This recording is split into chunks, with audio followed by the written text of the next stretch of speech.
শ্ৰদ্ধেয় ৰাইজ, মই মৰিগাঁৱৰ পৰা দেৱাশীষ শৰ্মাই কৈছিলোঁ। অহাকাইলৈ অৰ্থাৎ 31 মে তাৰিখে আমি সকলোৱে মিলি বিশ্ব ধপাত বৰ্জন দিৱস পালন কৰিবলৈ আগবাঢ়িছোঁ। এই দিৱস 1987 চনত বিশ্ব স্বাস্থ্য সংস্থাই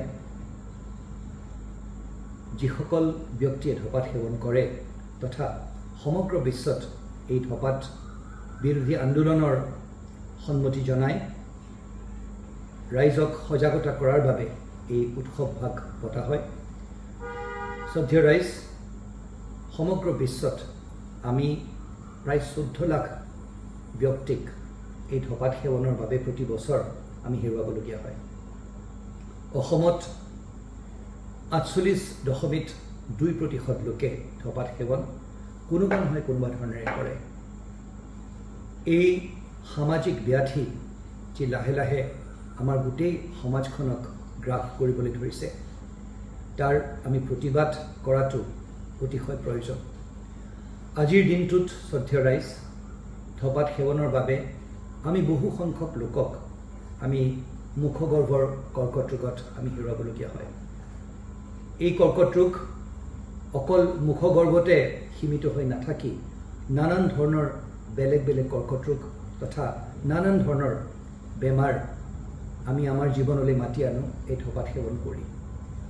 তাৰ লগত আৰ্থিক দিশত আমাক যি পিছুৱাই লৈ যায় সেই কথা নোকোৱাই ভাল। শ্ৰদ্ধেয় ৰাইজ, আজি এই দিনটোত আমি সকলোৱে মিলি একত্ৰিত হৈ সংকল্পবদ্ধ হোৱাটো উচিত। আহক আমি এইষাৰ কথা উপলব্ধি কৰোঁ যে সমাজখনত এই ধপাত সেৱনে আমাৰ নতুন প্ৰজন্মক কি ধৰণেৰে গ্ৰাস কৰিবলৈ ধৰিছে। আজি চাৰিওপিনে আমি গম পাওঁ যে ৰাইজে বা নতুন প্ৰজন্মই ড্ৰাগছ খাইছে, কিন্তু এই ড্ৰাগছৰ সেৱন পোনাপোনিকৈ ড্ৰাগছৰ সেৱনেৰে আৰম্ভ নহয়।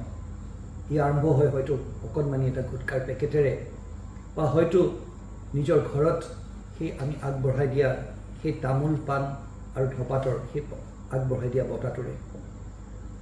শ্ৰদ্ধেয় ৰাইজ, এই ধপাত সেৱনৰ জৰিয়তে আজি এই সমাজখন আমি এষাৰ কথা আমি জানো, ছেকেণ্ড হেণ্ড স্মোক বুলি কয়। এজন ব্যক্তিয়ে ধপাত সেৱন কৰাৰ বাবে, তেওঁ ধূমপান কৰাৰ বাবে, তেওঁ যি ধপাতৰ ধোঁৱা উলিয়াই দিয়ে, সেই ধপাতৰ ধোঁৱা তেওঁৰ কাষতে থকা এজনক কি ধৰণেৰে তেওঁক এফেক্ট কৰিব পাৰে সেইষাৰ কথা আমি সকলোৱে জানো।